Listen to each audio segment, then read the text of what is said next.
কৈলাসহর ঊনকোটি কলাক্ষেত্রে জেলাভিত্তিক পুষ্প প্রদর্শনী ও প্রতিযোগিতার আয়োজন করা হয়েছে। দেখুন তার কিছু চিত্র চ্যানেল 24 ঘন্টার পর্দায়।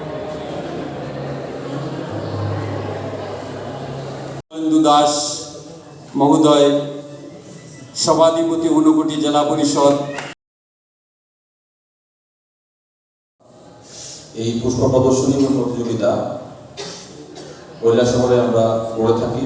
23 তারিখ থেকে শুরু হয় এবং সেটা 25 তারিখ পর্যন্ত চলে। আজকে যেটা বিকেল 4:30টার সময় আমরা উদ্বোধন করলাম, সেটা 25 তারিখ বিকেলে শেষ হবে এবং এখানে প্রচুর লোক সমাগম আপনারা কিছুক্ষণ পরে দেখতে পাবেন। কারণ কৈলাসহর বছরের পর বছর আমরা লক্ষ্য করছি যে পুষ্পপ্রেমীদের জন্য একটা খুব সুন্দর জায়গা হয়ে উঠছে। কারণ আমরা লক্ষ্য করছি প্রচুর পুষ্পপ্রেমী। আজকেও কয়েকজন আমাদেরকে বলেছেন যে ছাদের উপরে ফুল করেছি, উপর থেকে নামিয়ে আমার আমি লোক পাইনি, নিজে করতে পারিনি, সেই জন্য এখানে আনতে পারিনি, উনি দুঃখ প্রকাশ করেছেন।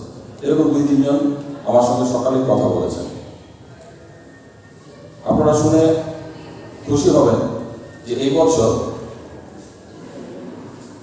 532খানা আমাদের এক্সিবিট এসেছে এবং 56 জন প্রতিযোগী এখানে অংশগ্রহণ করেছেন ওনাদের ফুল এবং বিভিন্ন পাতাবাহার এই সমস্ত নিয়ে।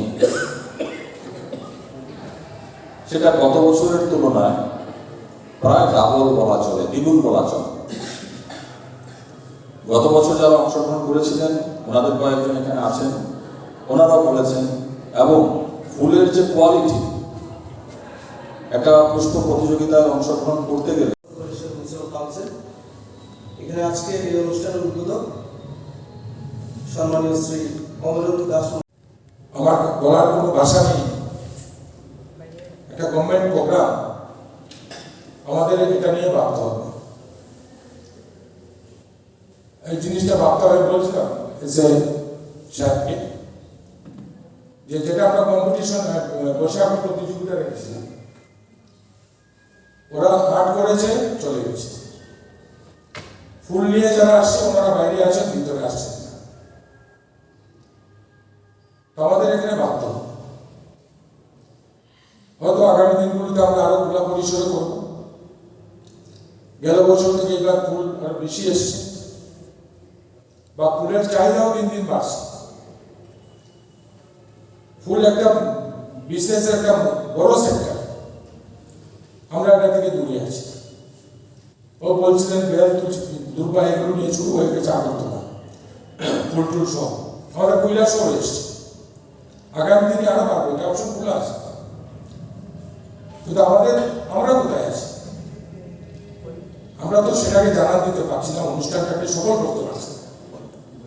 বছরে একবার পুষ্প প্রদর্শনী এবং কম্পিটিশন করবো, সেটার একটা পরিপূর্ণ রূপ থাকতে হবে। যাই হোক, আমাদের